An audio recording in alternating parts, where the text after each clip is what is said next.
আজকে আমরা নবম শ্রেণীর মাইতি বেড়া সাঁতরার ভৌতবিজ্ঞান ও পরিবেশ পরিচয় এই বইটার 4 নম্বর চ্যাপ্টারের 4.1 পরমাণুর গঠন তার অনুশীলনীতে যে প্রশ্নগুলো আছে তার উত্তরগুলো সমাধান করব। তোমাদের যদি ভিডিওগুলো ভালো লাগে তাহলে লাইক, শেয়ার ও কমেন্ট করে জানিও, আর চ্যানেলটি সাবস্ক্রাইব করো। আমার একটা অন্য চ্যানেল আছে WB ম্যাথস ওয়ার্ল্ড, সেখানে গণিত প্রকাশের কোষে দেখি সমস্ত অঙ্কের সমাধান করে দেওয়া আছে। তার লিংক আমি এই ভিডিওর ডেসক্রিপশান বক্সে দিয়ে দেবো, আর ওপরের আই বাটনে ক্লিক করেও তোমরা সেই চ্যানেলটি পেয়ে যাবে। প্রথমে বহু বিকল্প ভিত্তিক প্রশ্নাবলী বা MCQ। প্রশ্নের মান 1। প্রশ্ন 1, নিউট্রন আবিষ্কার করেন? উত্তর হবে অপশান সি, স্যাডউইক। প্রশ্ন 2, পরমাণু নিউক্লিয়াসে থাকে? উত্তর হবে অপশান ডি, প্রোটন ও নিউট্রন। প্রশ্ন 3, ক্লোরিন পরমাণুর সবচেয়ে বাইরের কক্ষের ইলেকট্রন সংখ্যা? উত্তর হবে অপশান বি, 7টি। প্রশ্ন 4, নিউট্রনবিহীন একটি পরমাণু হলো? উত্তর হবে অপশান এ, প্রোটিয়াম। প্রশ্ন 5, 12x6 এর আইসোটোপ হলো? উত্তর হবে অপশান সি, 13x6। কারণ এক্ষেত্রে পরমাণু ক্রমাঙ্ক একই থাকবে, আইসোটোপ তখনই হবে যখন দুটো পরমাণুর মধ্যে পরমাণু ক্রমাঙ্কটা একই থাকবে, যেটা হচ্ছে প্রোটন বা ইলেকট্রন, কিন্তু ভর সংখ্যাটা আলাদা হবে। তাহলে ভর সংখ্যা দেখো, এগুলোকে আমরা ভর সংখ্যা বলি, 12, 13 এগুলো ভর সংখ্যা। এখানে 12 আছে, 13 আছে, কিন্তু ইলেকট্রন সংখ্যা বা প্রোটন সংখ্যাটা সমান হবে, এখানেও 6 এখানেও 6, তাহলে এটা হবে সি। প্রশ্ন 6, নিচের কোন আয়নটির ইলেকট্রন বিন্যাস হিলিয়ামের মতো? উত্তর হবে অপশান ডি, Li2+। প্রশ্ন 7, আলফা কণা বিক্ষেপণ পরীক্ষা করেন? উত্তর হবে অপশান বি, রাদারফোর্ড। তারপর 2, অতি সংক্ষিপ্ত উত্তরভিত্তিক প্রশ্নাবলী। প্রশ্নের মান 1। প্রথমে শূন্যস্থান পূরণ করো। প্রশ্ন 1, ইলেকট্রনের ভর একটি হাইড্রোজেন পরমাণুর ভরের 1/1837 অংশ। প্রশ্ন 2, পরমাণুর সবচেয়ে সুস্থিত অংশ নিউক্লিয়াস। সত্য না মিথ্যা লেখো। প্রশ্ন 1, সোডিয়াম পরমাণুর ইলেকট্রন বিন্যাস 282, এটা ভুল বা মিথ্যা। প্রশ্ন 2, নিউট্রন নিস্তরিত কণা, এটা সত্য। এক কথায় উত্তর দাও। প্রশ্ন 1, পরমাণুর কেন্দ্রে কি কি কণা রয়েছে? পরমাণুর কেন্দ্রে প্রোটন ও নিউট্রন কণা রয়েছে। প্রশ্ন 2, একটি নিউট্রনের আধান কত? একটি নিউট্রন হচ্ছে নিস্তরিত। প্রশ্ন 3, পরমাণুর সবচেয়ে ভারী কণা কোনটি? পরমাণুর সবচেয়ে ভারী কণা নিউট্রন। প্রশ্ন 4, কোন বল পরমাণুতে কেন্দ্রীয় কণাগুলিকে ধরে রয়েছে? নিউক্লিয় বল পরমাণুতে কেন্দ্রীয় কণাগুলিকে ধরে রয়েছে। প্রশ্ন 5, কোনো পরমাণুতে ইলেকট্রন ও নিউট্রন সংখ্যা যথাক্রমে 6 ও 8, পরমাণুটির ভর সংখ্যা কত? ইলেকট্রন সংখ্যা আর নিউট্রন সংখ্যা যোগ করলে আমরা ভর সংখ্যা পেয়ে যাব, কারণ মানে ভর সংখ্যা হচ্ছে প্রোটন সংখ্যা প্লাস নিউট্রন সংখ্যা, আর আমরা জানি কোনো পরমাণুতে ইলেকট্রন সংখ্যা যতগুলো থাকে ততগুলোই প্রোটন থাকে, তার মানে 6টাই প্রোটন আছে আর 8টা নিউট্রন আছে, তাই এই দুটো যোগ করলে হবে 14, তাই ভর সংখ্যা হয়ে যাবে 14। প্রশ্ন 6, একটি মৌলের পরমাণুর ইলেকট্রন বিন্যাস 287, মৌলটির ভর সংখ্যা 37 হলে নিউট্রন সংখ্যা কত? এর সমাধানটা একবার দেখো। 5এরটা দেখো, পরমাণুটির ভর সংখ্যা 6+8 হচ্ছে 14, আর 6এরটা হচ্ছে মোট ইলেকট্রন বলে দিয়েছে 2, তাহলে মোট ইলেকট্রন আমরা এই তিনটে যোগ করে পেয়ে যাবো, তাহলে 2 + 8 + 7 হচ্ছে 17। অতএব মোট প্রোটন সংখ্যা হচ্ছে 17, তাহলে অতএব ভর সংখ্যা মাইনাস প্রোটন সংখ্যা হচ্ছে নিউট্রন সংখ্যা, তাহলে 37 - 17 হচ্ছে 20, তাহলে অতএব নিউট্রন সংখ্যা হচ্ছে 20।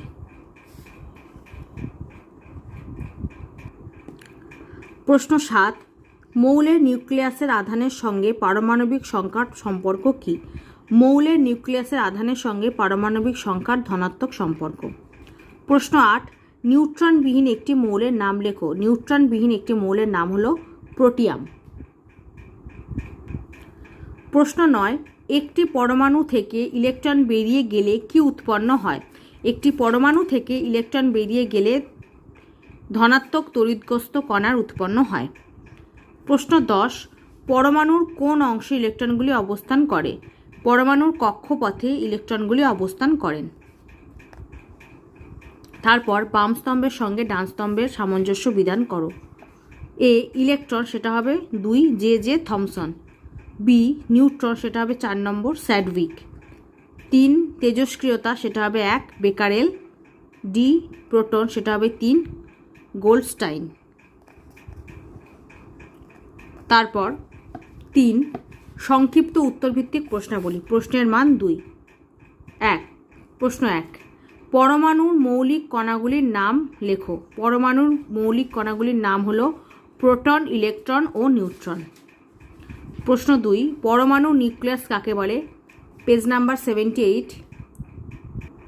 এই যে দেখো এখানে দেওয়া আছে পরমাণু কেন্দ্রক বা নিউক্লিয়াস, তার প্রথম পয়েন্টটা লিখে দেবো, নিউক্লিয়াস কাকে বলে তার উত্তর। পরমাণুর কেন্দ্রে যে ক্ষুদ্রতম অংশে পরমাণুর সমস্ত ধনাত্মক আধান ও ভর অবস্থান করে সেই অংশটিকে পরমাণু নিউক্লিয়াস বলে। এখান থেকে এতটা, ফার্স্ট পয়েন্টে পুরোটা লিখে দেবো।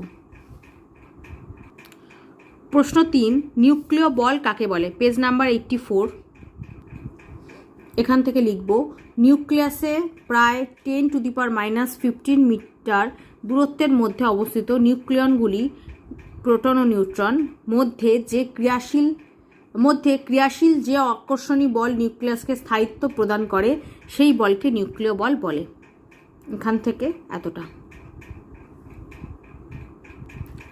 প্রশ্ন 4, পরমাণু নিউক্লিয়াসে প্রোটনগুলির মধ্যে বিকর্ষণ বল থাকা সত্ত্বেও নিউক্লিয়াস সুস্থিত অবস্থায় থাকে কেন? Page number 83। একদম শেষে দেখো এখান থেকে লিখব, নিউক্লিয়াসে একাধিক ধনাত্মক তড়িৎগ্রস্ত প্রোটন ঠাসাঠাসি করে থাকে, সুতরাং তাদের মধ্যে প্রচণ্ড বিকর্ষণ বলে নিউক্লিয়াসটি ভেঙে যাওয়াই স্বাভাবিক। কিন্তু তা হয় না। বিজ্ঞানী হাইসেনবার্গের মতানুসারে খুব ঘন সন্নিবিষ্ট, তারপর পরের পাতায় 84 পাতায়, অবস্থায় প্রোটন ও নিউট্রনের মধ্যে আধানের বিনিময় ঘটে এবং প্রোটন নিউট্রনে ও নিউট্রন প্রোটনে পরিবর্তিত হয়। এই পরিবর্তন অতি দ্রুত অনবরত ঘটতে থাকে বলে প্রোটনগুলির বিকর্ষণের কোনো সুযোগ থাকে না। উপরন্তু এই ঘটনার ফলে একটি প্রবল আকর্ষণ বলের সৃষ্টি হয়। এই আকর্ষণ বল প্রোটনগুলির বিকর্ষণ বল অপেক্ষা এত শক্তিশালী যে এর প্রভাবে নিউক্লিয়াসে প্রোটনগুলি বিকর্ষিত না হয়ে একসঙ্গে থাকে এবং নিউক্লিয়াস স্থায়ী হয়। এই আকর্ষণ বলকে নিউক্লিয় বল বলে। বিজ্ঞানী ইউকাওয়ার মতে প্রোটন ও নিউট্রনের মধ্যে মেসন নামক এক প্রকার কণার আদান প্রদানের ফলে নিউক্লিয় বলের সৃষ্টি হয়। এত অবধি লিখব। 83 পেজের একদম শেষ থেকে শুরু করে 84 পেজের এত অবধি লিখব।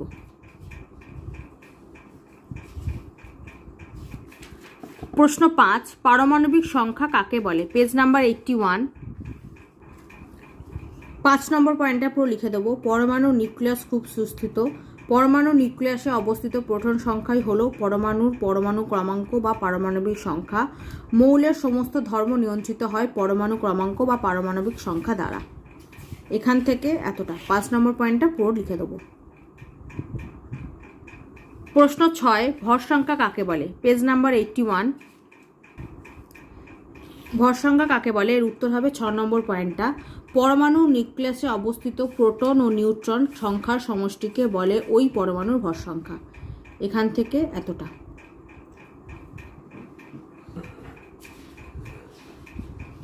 প্রশ্ন 7, ভর সংখ্যা ও পারমাণবিক সংখ্যার মধ্যে সম্পর্ক কি? Page number 81।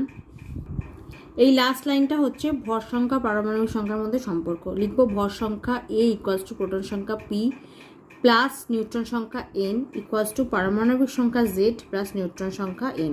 মানে প্রোটন সংখ্যাকে আমরা পারমাণবিক সংখ্যা বলি। তাহলে আমরা লিখব এই লাস্ট লাইনটা, ভর সংখ্যা A = প্রোটন সংখ্যা P প্লাস নিউট্রন সংখ্যা N = পারমাণবিক সংখ্যা Z প্লাস নিউট্রন সংখ্যা N। এটাই হচ্ছে ভর সংখ্যা আর পারমাণবিক সংখ্যার মধ্যে সম্পর্ক। প্রশ্ন 8, 238x92 পরমাণুটিতে প্রোটন, ইলেকট্রন ও নিউট্রন সংখ্যা কত? একবার দেখে নাও। 3-8, এই যে দেখো 238x92, অতএব ভর সংখ্যা হচ্ছে 238 এটা, আর এটা হচ্ছে ইলেকট্রন সংখ্যা বা প্রোটন সংখ্যা। তাহলে ইলেকট্রন সংখ্যা ইকুয়ালস টু প্রোটন সংখ্যা হচ্ছে 92। তাহলে অতএব নিউট্রন সংখ্যা কী হবে? ভর সংখ্যা থেকে প্রোটন সংখ্যাটা বাদ দিলে আমরা নিউট্রন সংখ্যা পেয়ে যাবো। তাহলে 238 - 92 ইজিক্যাল টু হচ্ছে 146। তাহলে নিউট্রন সংখ্যা হবে 146। তাহলে আমাকে জিজ্ঞেস করেছে এই পরমাণুটিতে প্রোটন সংখ্যা, ইলেকট্রন সংখ্যা, নিউট্রন সংখ্যা কত? তাহলে লিখবো ইলেকট্রন সংখ্যা আর প্রোটন সংখ্যা হচ্ছে 92 আর নিউট্রন সংখ্যা হচ্ছে 146। প্রশ্ন 9, ভর সংখ্যা ও পারমাণবিক সংখ্যার মধ্যে পার্থক্য কী? Page number 81। দুটো পার্থক্য আমরা লিখব। প্রথমে পারমাণবিক সংখ্যা কাকে বলে লিখব, এখান থেকে এতটা, আর তারপর তার ভর সংখ্যার জায়গায় লিখব ভর সংখ্যা কাকে বলে। প্রথমে দুটো কাকে বলে লিখে দেবো, একটা পারমাণবিক সংখ্যা কাকে বলে, আরেকটা হচ্ছে ভর সংখ্যা কাকে বলে। তারপর লিখব ভর সংখ্যা হচ্ছে পারমাণবিক সংখ্যা নিউট্রন সংখ্যার যোগফল, আর ভর সংখ্যা থেকে নিউট্রন সংখ্যা বিয়োগ করলে পারমাণবিক সংখ্যা পাওয়া যায়। ভর সংখ্যা হচ্ছে পারমাণবিক সংখ্যা ও নিউট্রন সংখ্যার যোগফল, আর ভর সংখ্যার জায়গায় লিখব ভর সংখ্যা থেকে নিউট্রন সংখ্যা বাদ দিলে পারমাণবিক সংখ্যা পাওয়া যায়। এটাই হচ্ছে পার্থক্য। প্রথমে দুটো কাকে বলে লিখে দেবো, তারপর এই লাইনটা লিখে দেবো যে ভর সংখ্যা হচ্ছে পারমাণবিক সংখ্যা নিউট্রন সংখ্যার যোগফল, আর ভর সংখ্যা থেকে নিউট্রন সংখ্যা বাদ দিলে পারমাণবিক সংখ্যা পাওয়া যায়। প্রশ্ন 10, 16O8 এর অর্থ কী? এর ইলেকট্রন বিন্যাস দেখাও।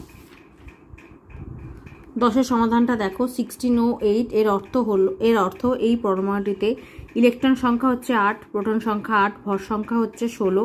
তাই নিউট্রন সংখ্যা কত হবে? 16 থেকে 8 বাদ দিয়ে 8। তাহলে এবার ইলেকট্রন বিন্যাস কী করে আমরা বের করব?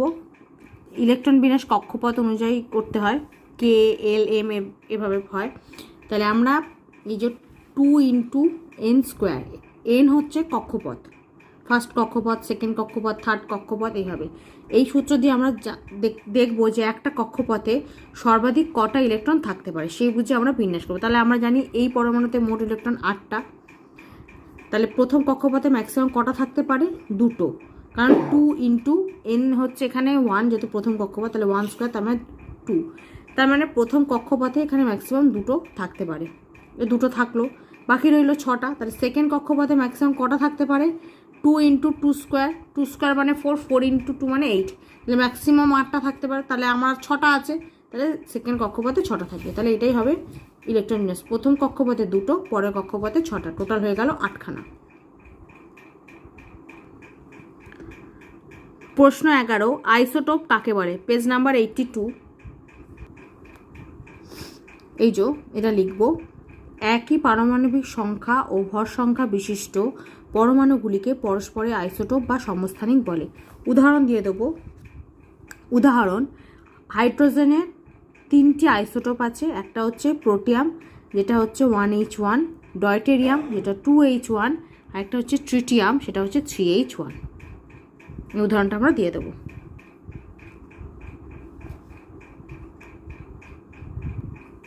প্রশ্ন 12, আইসোবার কাকে বলে? Page number 83।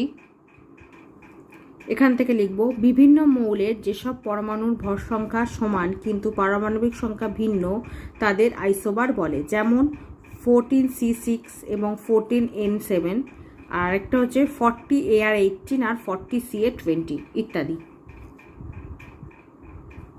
এখান থেকে এতটা। প্রশ্ন 13, পেজ নাম্বার 83, আইসোটোন কাকে বলে? এখান থেকে লিখব, যেসব পরমাণুর নিউট্রন সংখ্যা একই কিন্তু পারমাণবিক সংখ্যা বিভিন্ন তাদের আইসোটোন বলে। যেমন 3H1 এবং 4He2 পরস্পরের আইসোটোন। তারপর প্রশ্ন 4, দীর্ঘ উত্তরভিত্তিক প্রশ্নাবলী। প্রশ্নের মান 3। প্রশ্ন 1, আলফা কণা বিক্ষেপণ পরীক্ষা থেকে রাদারফোর্ড কী সিদ্ধান্তে আসেন? Page number 78। এই যে দেখো, এখানে সিদ্ধান্ত বলে যে প্যারাটা আছে, সেই প্যারাটা পুরো লিখতে হবে, এখান থেকে শুরু করে এত অবধি 5টা পয়েন্ট আছে, 5টা পয়েন্টই লিখব। 1, 2 3 4 5। সিদ্ধান্তর এখান থেকে শুরু করে এত অবধি। শুধু এখানে উপরোক্ত পরীক্ষা আছে, উপরোক্ত পরীক্ষার জায়গায় আমরা লিখব রাদারফোর্ডের আলফা কণা বিজ্ঞাপন পরীক্ষা। উপরোক্তর জায়গায় লিখব রাদারফোর্ডের আলফা কণা বিক্ষেপণ। তারপর পরীক্ষা থেকে রাদারফোর্ড এই সিদ্ধান্তে আসেন যে, উপরোক্ত জায়গায় আমরা রাদারফোর্ডের আলফা কণা বিজ্ঞাপন কথাটা লিখে দেব। প্রশ্ন 2, রাদারফোর্ডের পরমাণু মডেলের ত্রুটিগুলি উল্লেখ করো। Page number 79। এই যে দেখো এখানে দেওয়া আছে রাদারফোর্ডের পরমাণু মডেলের ত্রুটি, সেটা লিখবো আমরা এখান থেকে এতটা। দুটো ত্রুটি আছে, 1 আর 2, এই দুটো ত্রুটি লিখে দেবো এখান থেকে এতটা।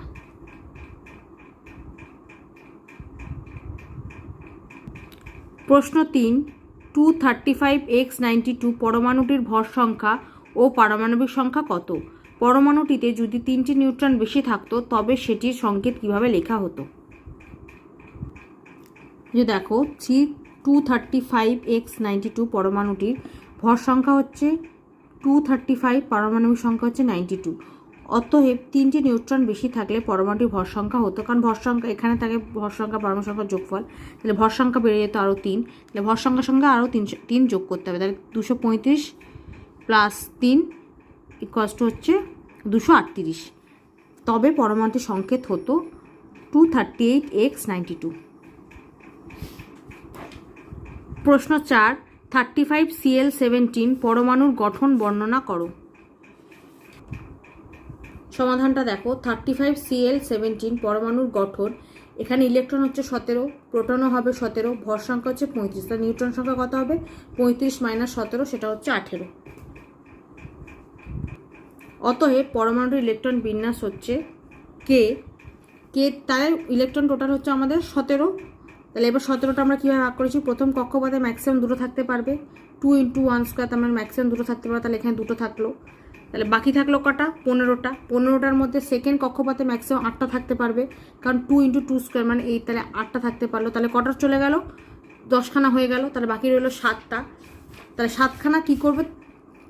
এম কক্ষপথে মানে তৃতীয় কক্ষপথে ম্যাক্সিমাম কটা থাকতে পারে? 2 × m হচ্ছে 3 নম্বর কক্ষপথ, তার মানে 3² মানে হচ্ছে 9, 9 × 2 মানে 18টা থাকতে পারে ম্যাক্সিমাম, তো আমার বাকি আছে 7টা, তাহলে এম এর মধ্যেই বাকি 7টা রয়ে যাবে।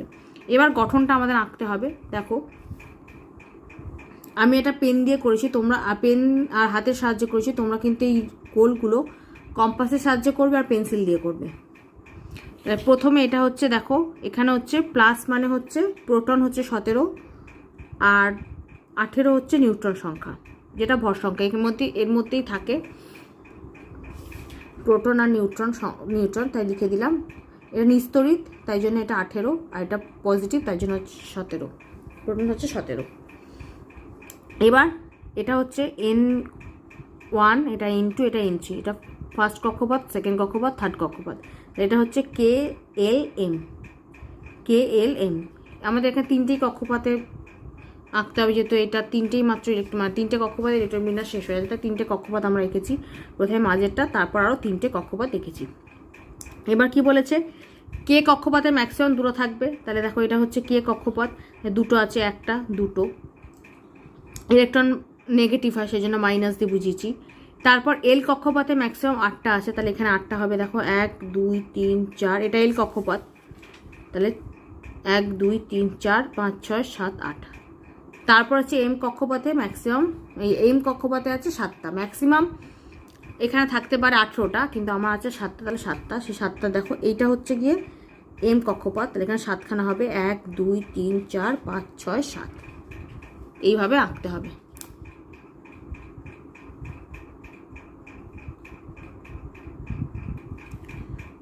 প্রশ্ন 5, হাইড্রোজেনের আইসোটোপগুলির নিউক্লিয়াসের গঠন বর্ণনা করো। Page number 82।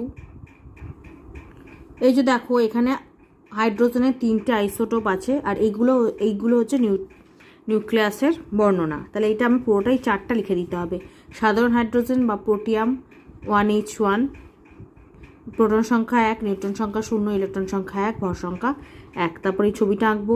ভারী হাইড্রোজেন বা ডয়টেরিয়াম 2H1, প্রোটন সংখ্যা 1, নিউট্রন সংখ্যা 1, ইলেকট্রন সংখ্যা 1, ভর সংখ্যা 2।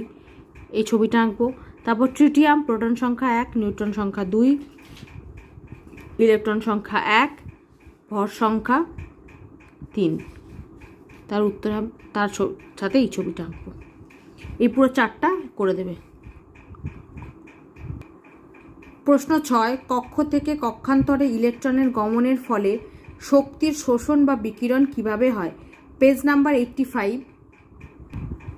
তার উত্তর হচ্ছে এখান থেকে এতটা। এই 3টে পয়েন্ট লিখবো, 1, 2, 3, এখান থেকে এতটা। প্রশ্ন 7, 32x16, এখানে এক্সের মাথায় দেখো দেওয়া আছে 2- আয়নটির প্রোটন, নিউট্রন ও ইলেকট্রন সংখ্যা গণনা করো। এখানে 2- তার মানে এখানে ইলেকট্রন দুটো বেশি আছে, সেই জন্য এটার পরমাণু নেই, এটা আয়ন হয়ে গেছে। এটা হচ্ছে ঋণাত্মক তড়িৎগ্রস্ত কণা বা ঋণাত্মক আয়ন হয়ে গেছে, যেহেতু এখানে 2- তার মানে এখানে ইলেকট্রন দুটো বেশি আছে প্রোটনের থেকে। তাহলে দেখো 32x16 2- প্রোটন, আয়নটির প্রোটন হচ্ছে এখানে 16, কারণ এটাই সাধারণত ইলেকট্রন আর প্রোটন, তাই জন্য 16। নিউট্রন কত হয়? ভর সংখ্যা থেকে নিউট্রন, এই প্রোটন সংখ্যা বাদ দিলে নিউট্রন সংখ্যা পেয়ে যাবো। তাহলে 32 - 16 হচ্ছে 16। আর ইলেকট্রন কী হবে? এটা সাধারণত ইলেকট্রন হয়, কিন্তু যেহেতু এখানে 2- আছে, তার মানে এখানে দুটো ইলেকট্রন বেশি আছে, তাহলে আমাকে 16-র সাথে 2 যোগ করতে হয়, তাহলে ইলেকট্রন সংখ্যা হয়ে যাবে 8। তাহলে এই আয়নটির প্রোটন সংখ্যা হচ্ছে 16, নিউট্রন সংখ্যা 16, ইলেকট্রন সংখ্যা হচ্ছে 18।